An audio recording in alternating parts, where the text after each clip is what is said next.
It's 2021 and all my cars are broken. I need a change. And I'm now on the hunt for the ultimate daily driver. Something both reliable, number one, and fun. If those two things can coexist. Could this be the one? Let's find out.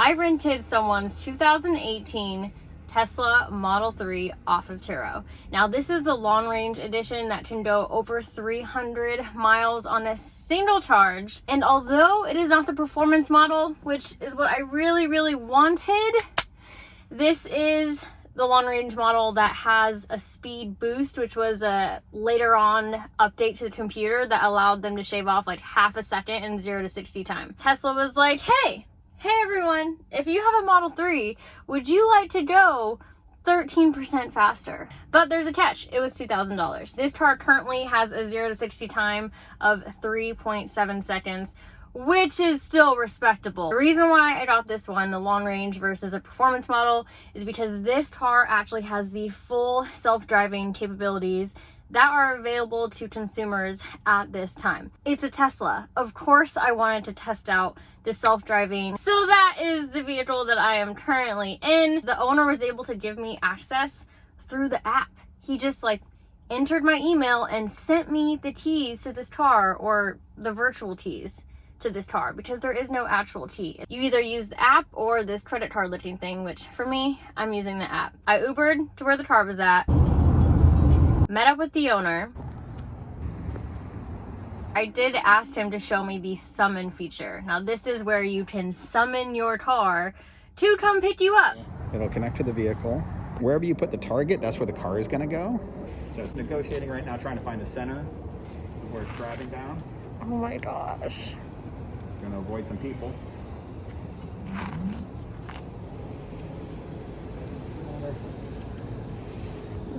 That is so creepy. Okay, bye. And with that, I was on my way. I was on the road for the first time in a Tesla Model 3. Oh my gosh, you guys, I'm kind of nervous. This is wild. Oh my gosh. I feel like I'm in the future. Left onto East Anderson Street. I like her navigation voice. I like it. So far, so good. All I had to do was tell it where I wanted to go. Boom, navigation up, easy, car on, unlocked it with my phone. Here on the navigation too, you can see what the cameras are visualizing as the world around them as well, which I think is pretty cool. Already, I will say, I absolutely love the visibility. My face is basically on the road. I love it. Being short, I always have problems with visibility. Look at that. I am one with the road right now. Look at this beautiful masterpiece I just made while sitting in the parking lot. I'm already having so much fun.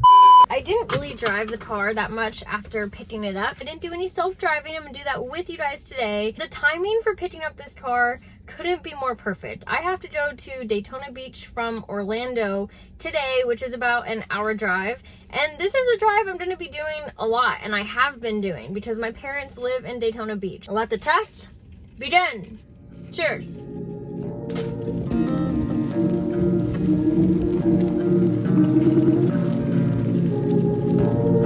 We're gonna start the day with the pool.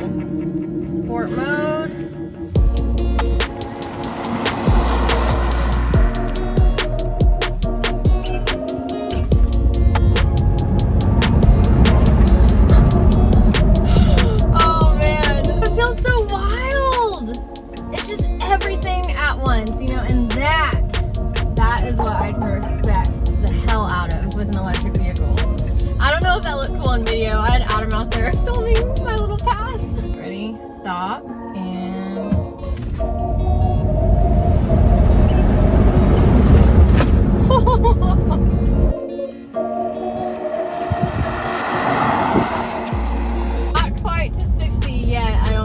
was trying to look at it. I will say, you know, with me trying to see how fast I was going, something that is a little weird, just not my preference, is not having any sort of mile per hour or like your blinker notification in your point of sight when you're looking at the road. It's a little weird. Like, I wish there was a heads-up display that just said how fast you were going, because to see your mile per hour and like if your blinker is left or right, you have to look over to the right on this screen.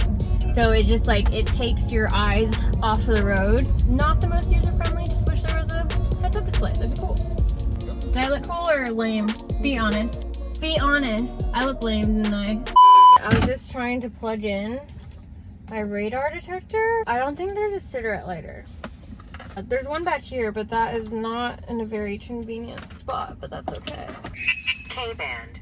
Laser. Crisis averted. Now I can actually get on the road. I don't think I mentioned this a little while ago, that this is the dual motor edition. So this is an all-wheel drive Tesla Model 3. We're gonna roll the windows down. I don't know for what reason. We're not going to hear any engine noises, which is very weird. The anticipation. And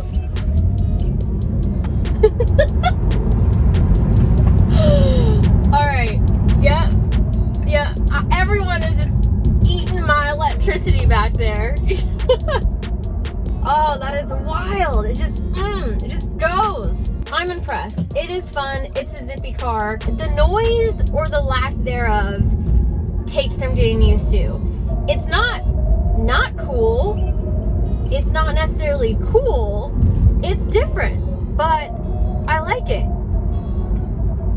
Some things that I love and some things that I'm not that big of a fan of. I am obsessed with this windshield. I've never seen more out of the car or felt more one with the road ever. There's not a bunch of stuff going on up front. There's not an engine, so they can really capitalize on how big to make this visibility point, and how minimalistic the interior design is helps as well. There's no real buttons, I think, anywhere except for the 2 buttons and controls on the steering wheel. Other than that, it's just a screen, which I love. Like, I get into this car and I just feel a sense of calming, and it's really nice. It's different. You don't get that in pretty much any other car. I always struggle with trying to see out of a car or visibility because I'm short, but this is just amazing. Touchscreen, it's been working great for everything so far, and this is probably the best in-car navigation I've ever experienced, including me using my phone in a car. I just hold the button down and I'm like, hey, take me to Daytona Beach, and boom, it was already pulling up the directions. Easy. It just works. Now to some of the things I'm not the biggest fan of. Like I said earlier, I just wish there was a heads-up display. They're so cheap to manufacture at scale. Just throw it in there. There's nothing, you know, and to see my speed or I know it's weird, my blinker left or right, it's all right here. Like, I don't like having to take my eyes off of the road in order to get some really important information. If I do end up getting a Model 3, I would put in an aftermarket heads-up display. Period. Another thing that is just weird to me, and I'm not the biggest fan of, this gear selector. What is this? You know, like my mom's 2005 Dodge Durango has one of those. Like, I thought I was driving the future, and then I went to put it in drive. I wish it was a dial or just something to show how futuristic this car really is. Even a Prius has the little dial now. Like, almost every new car you see now has some sort of different mechanism to select gears. I know that's a weird thing to be nitpicky about, but that was kind of a buzzkill. Now I'm getting on the highway.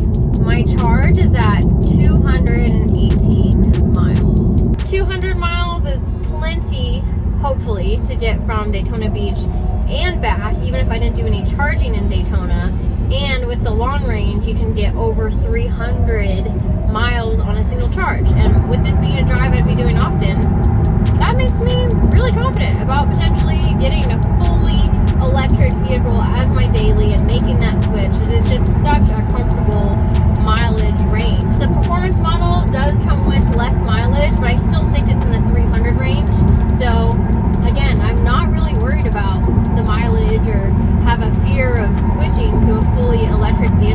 especially with how developed the Tesla supercharger network has already gotten, and it's only gonna get better. I'm currently going 60. Let's see if she has a little oomph rolling on 60. And 3, 2, 1. Oh, okay.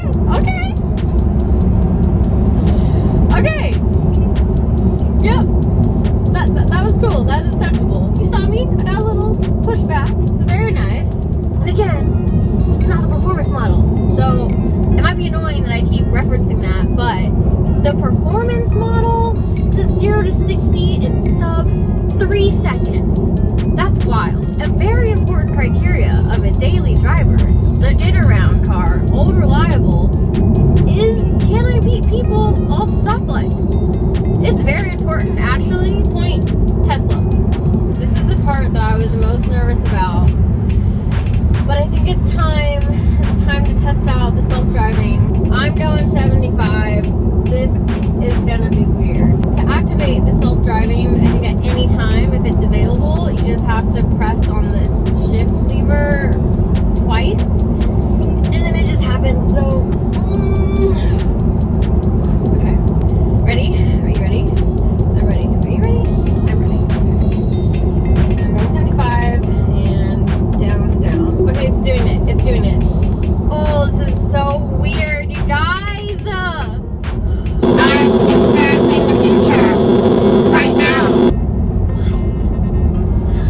This is so weird. I'm like reaching out so someone can hold my hand right now. Giving me so much anxiety. At the same time, I'm like loving it and appreciating the innovation here. Go team, go Elon, go Tesla. Oh, don't look at the truck. There's a truck next to me. Don't look at him.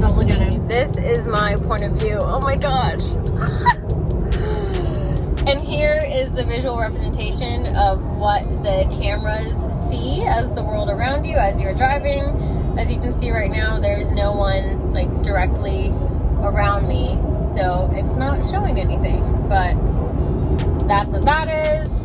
This is where the mile per hour is, which is why I said it was just a little weird, because like, you know, you're doing your own thing, you're driving looking this way, but you gotta look down there to get your mile per hour. So that's that. Here's the navigation. Absolutely obsessed with how easy this is. This is it. This is the Tesla Model 3 driving me to Daytona Beach.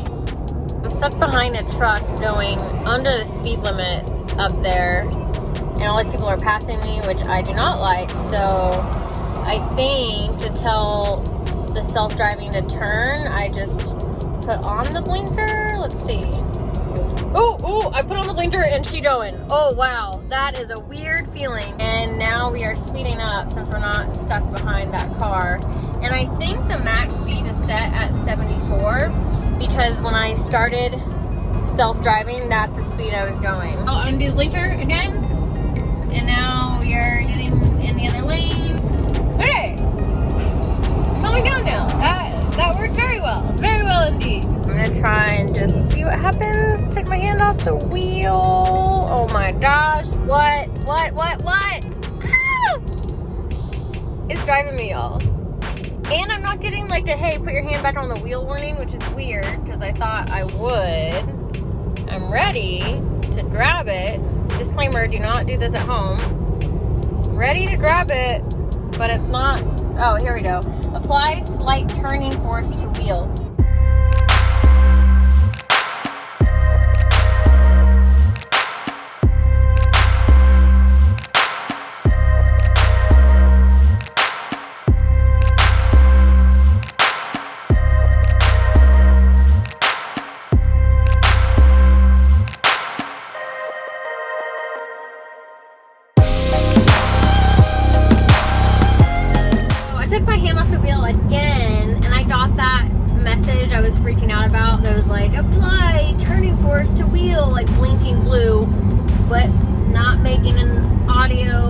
Vibration notification anywhere, so not the best warning system in my opinion, but I think that actually meant like apply a little bit of turning force to the wheel so it knows that a person is holding on, since I think a lot of people try and trick it by just putting something that's holding it. So maybe that's their new verification to make sure you're actually the one doing it and not just a device clamping on. I'm getting a little more comfortable with the self-driving. This is so weird, you guys. Weird. I can just be chilling, you know? Disclaimer, don't do this at home. Don't do it at home, kids. I can get used to this. I wish there was more storage. There's also this small compartment in the middle here, 2 cup holders. But seats, they're really comfortable for me. I mean, if you're a much bigger driver, maybe they would start to get uncomfortable because it's kind of bolstered right here, and I'm pretty small. For me, it's great. This car is a 2018. It's not a brand new one, and getting in it feels new. Like, I think everything is held up really well, and considering this is a rental car on Turo with, I think, over 65,000 miles on it, and it's just beautiful. The moonroof is just one like continuous piece of glass over the top. It is just adding to how spacious and calming and modern and futuristic this car looks. I'll give you guys a little view. What's not to love about it? Like, it's so pretty. I'm obsessed. I just love the entire vibe of this car. Everything feels nice. The audio is great. The touch screen and all the tech packed into here is fantastic. And what's really cool, I think, about owning a Tesla is that over time, the software and brains of this car is continually getting smarter. And talking to the owner, he's saying that Tesla has an update like every month, every other month, and the cars are just getting better and better and better. The speed boost option that Tesla offered every owner is an example of that. I think that's really cool about owning a Tesla is it's constantly getting smarter, which means I think it can hold its value better. I'm in a 2018 and it's pretty much the same as the 2021s for the most part, and it's continually getting updates just like the 2021s as well, whereas other cars would just keep depreciating and get further and further behind. The car also has its own internet, which is sick. There is not the option, however, to use like the internet from your phone or connect your phone and use your phone service to access everything. That's one thing I've heard people complain about. It's like they're forcing you to get their internet, but if you're getting a Tesla, pay the $10 a month to have the internet. I mean, the thing is a moving computer. You would want that. So that's not too big of a deal for me anyway. Also, the connectivity with your phone so far has been really seamless. You know, the phone is my key. It's my virtual key. It's pretty sick just walking up to the car and it knows you're around and it lets you open it up and start it. So that is cool. And then when you walk away, it just locks itself when you're far enough away. So kind of trusting it would do that and just being like, all right, bye. Now I'm gonna leave. Lock yourself up. I'll see you later. That was a weird thing to get used to, but also kind of cool. The driving experience is great. The car always feels super responsive. The throttle is always at your foot. The thing is fast, 0 to 60, and this isn't even the performance model, so I am itching to drive the performance one. Mileage range is good, so I'm not having any anxiety about running out of battery and being stranded. One thing that kind of caught me off guard while driving like around town was the regenerative braking. It's really aggressive, which isn't a bad thing. It's just a different thing. You have to get used to it. So on its regular setting, when you're driving around the city, if you just lift off a little bit of the gas, the car will like pull forward and start braking without being on the brakes yet. Now I changed that in settings. It's on low right now for regenerative braking versus their standard, which isn't as dramatic at all. I was going a little bit fast and I saw a cop and I just took my foot off the gas and the car just like really slowed down. I looked super sus. I think the idea too that the car can only get better over years is really intriguing and it's cool. Like, you never know what the next update might have. And I also kind of like the fact that I really can't be tempted to mod this thing out because there's no engine to just add a little more boost or put a little crackle tune on. Oh, just screw it, just put a bigger turbo on it. Like, there's so many things that I would probably be tempted by another car that just, I won't be tempted with this one because it's not possible. I like that it would kind of reel me in a little bit. I am not talking about cosmetically, because cosmetically I would be doing my thing to this car, okay? I'm talking wide body, wrap, wing, wheels, brakes for sure. There's a bunch of stuff I could do cosmetically. Headliner for sure. Pillars, this wood stuff, I'd be wrapping that too. I'd make the inside super hue, underglow, interior glow, you know, big, sticky, fat tires on the rear so I can really put all that power down. And maybe that's what I need in a daily car. You know, I need something that's gonna force me to keep it reliable. Now, this is only just the very first video of my mini series reviewing cars that could potentially be my new daily. So I know I'm getting very overly excited and have some good things to say about this one. I'm not committing to it or anything, just putting it out there. I have made it to my destination in Daytona Beach. My mom has no idea. I want to see what she says. I'm pulling up to her right now. Do you like my new car? Another car? A Tesla? What do you think? What is this? In time! I am back in Orlando now. I went on a little lunch date with my mom. We had the fireplace going in here. It was a vibe. It was a whole vibe, and I kind of liked it. It was cool, except for the fireplace actually does turn on the heater. Because I had my jacket on and I was like, why is it getting so hot in here? And then, I mean, it made sense. I had the fireplace on. I should have known. Duh.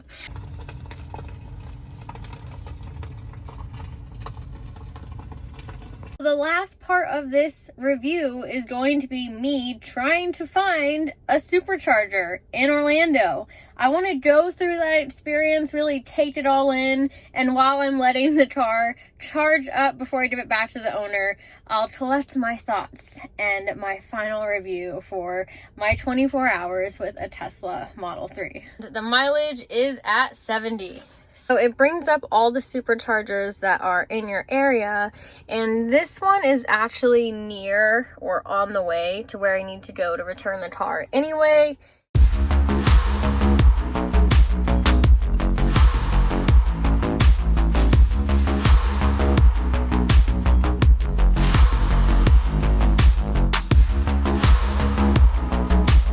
on the road to my first supercharging experience. You guys, this is so exciting. I don't know why I'm so excited. Of course, if I got a Tesla, I would end up putting a supercharger at my house, and you can still charge them through a regular outlet as well. It just takes like a full 8 to 12 hours, I believe, if you're charging through regular outlet. It's just a lot slower. Summing up my drive back to Orlando, I just wanted to see if I could find my groove with the Tesla. I do not trust self-driving as much as I was hoping I would, but in the back of my mind, you always got to remember that it's going to always be improving. This is a 2018, and I heard that in the 2021s, they actually have better glass for the windows, so it's a little quieter inside the cabin as well. I've made a ton of phone calls using the Bluetooth in the car, and it is great. It's funny, every time I'm talking to someone, they're like, wow, is this the new iPhone? Is that why you're so clear? And I'm like, no honey, it's just my new Tesla.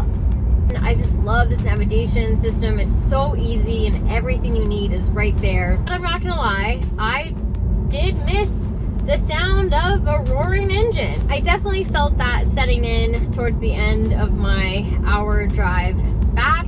I also really didn't have the car on autopilot as much. I took a back road way here on my way back and did not trust the autopilot, so pretty much was driving myself the whole time. No matter what your opinion is on electric vehicles, whether you absolutely hate them and think they're ruining the car scene, or if you're a full-blown Tesla fanatic, this is the future.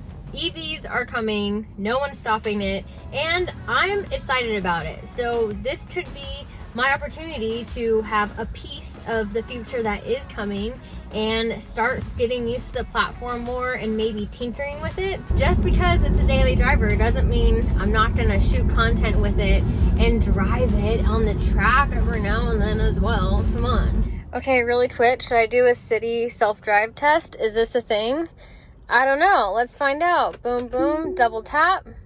It says stopping for traffic control in 500 feet, correct? So I think it's doing its own thing. Now, for the self-driving, you do, like, I had to tap the gas just then to get it to go. And now it's done! Oh my gosh, wild, wild. And I gotta get over in half a mile, so I don't think I trust it to do that with how much traffic. Can it make this turn? Nope, it cannot. It cannot. Oh my god. Okay, it just kind of accelerated right there. Not gonna lie, that was weird. I want to be all like stoked right now. I'm about to have my first supercharging experience, but it was on self-drive and I applied the brakes and I swear, I started to take over. I was gonna do the turn on my own and it just started accelerating as I was turning. That was weird. That was weird. Okay. It says the supercharging is over here. Ironically, I need to go to Ulta and it just brought me here, so that's a bonus. We are here! Here we are!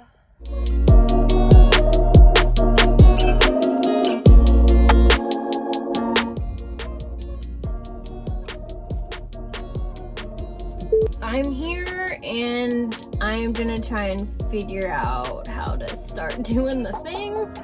There are other Tesla people here and I don't know how to get it started, so I'm just gonna walk out there, pretend I know what I'm doing, go in the back of my Tesla and I guess like grab one of the charger things. I don't know. There's a guy over there and he keeps looking at me and I'm just like, yeah, I know what I'm doing. Whatever.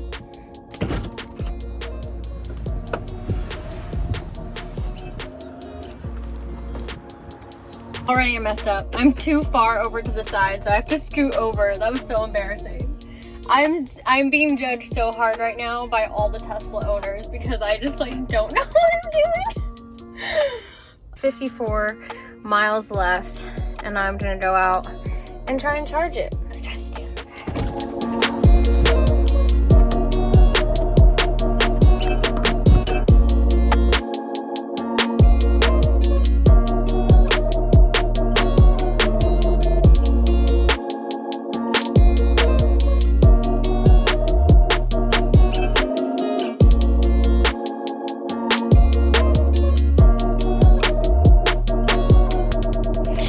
I still can't believe that this is right outside of an Ulta, because that's exactly where I needed to go today. That's funny.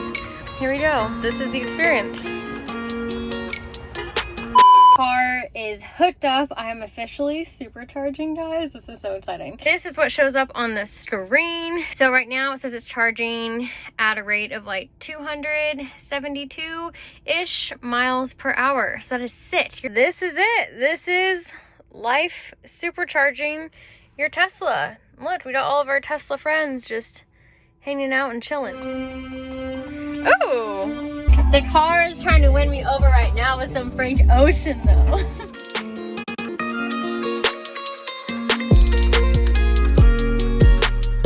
There we go. Okay, I'm catching up. Oh, what's happening to that guy in front of me? Why am I so slow now? Is it something to do? Yes. Is it the coolest game? No. There's a theater mode. Ooh, I did not see this. Now this is my jam. Oh, who that is.